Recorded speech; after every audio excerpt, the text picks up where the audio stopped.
Welcome everybody to another one of my Blender tutorials, and what I'm going to do today here is show you how to make a video pre-roll title for your videos using one of the quick effects, and so that's what we're going to do. I'm just going to show you some things I found out about it that I find interesting. But anyway, um, we're going to set our camera here. We're going to hit Alt-R, and we're going to bring it down to the x-axis and then bring it down the x-axis and bring it down along the z and bring it over the x. And we don't need light. We're going to use an emission shader on our text, and then we're going to set our camera RX90, have it facing there. And now we're going to go to our top view and we're going to add our text, and you just go Shift A and you go down to text. And we're going to use that fictitious movie studio once again for this effect. So we're going to say Vector Studios, like so, tab to edit. We want to get our text over here and get it in the center. Now for this particular effect, we're going to use the quick explode, and you do have to convert the I'm going to get this text turned around. You do have to use convert it to a mesh to do this particular effect. I like to work with things that don't require a lot of fussing. You know, there's quite a few things you can do with the text as it is before converting it to a mesh, but in this particular example we have to convert it to a mesh. So I'm going to try to keep it short and sweet, quick and simple. And so we want to get our world to, first off, we want to get our camera set as orthographic, since this is just going to be something for a title. And it's pretty much in the middle. So we're going to go back to our text there. And while we're at it, we're going to set our world to totally black, like so. And we can go ahead and put our material on there. We're going to use a red emission shader, like so. Like that. Now if you do a quick render, you can see that it is emitting red light. Okay, so so we're going to use this quick effect, and to do that you have to do Alt C and mesh from curve, meta surface attacks. And then so if you go in the tab, you hit A, you can confirm that it is a mesh. Now when I initially did this, I was thinking if I subdivided it would help in the way this quick effect works, but it really doesn't.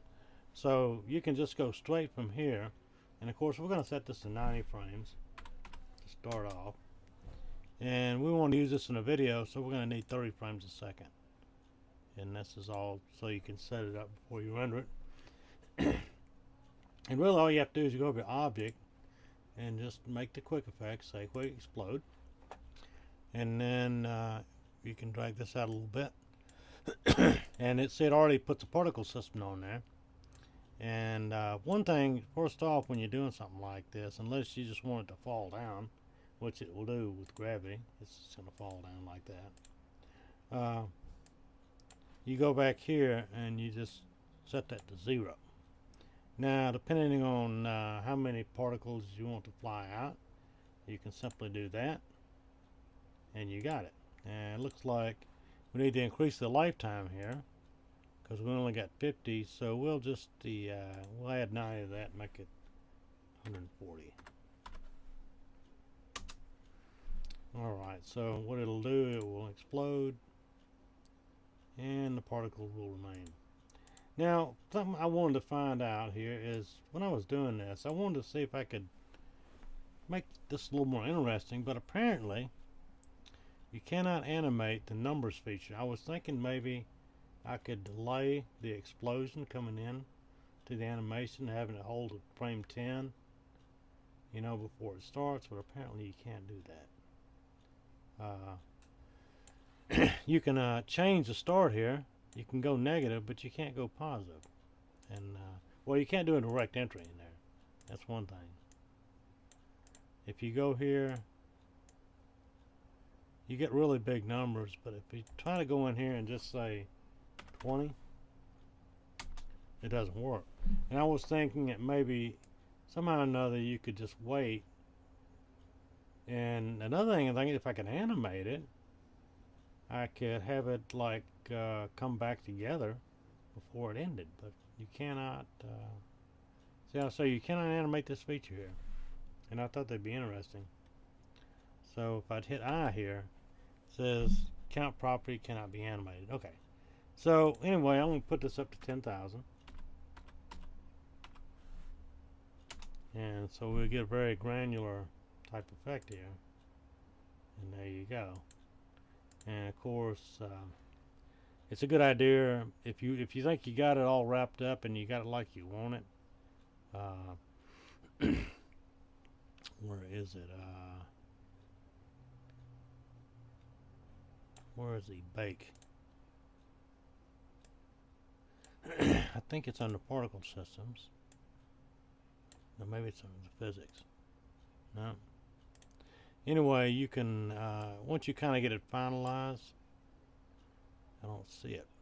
I don't see where the bake option is.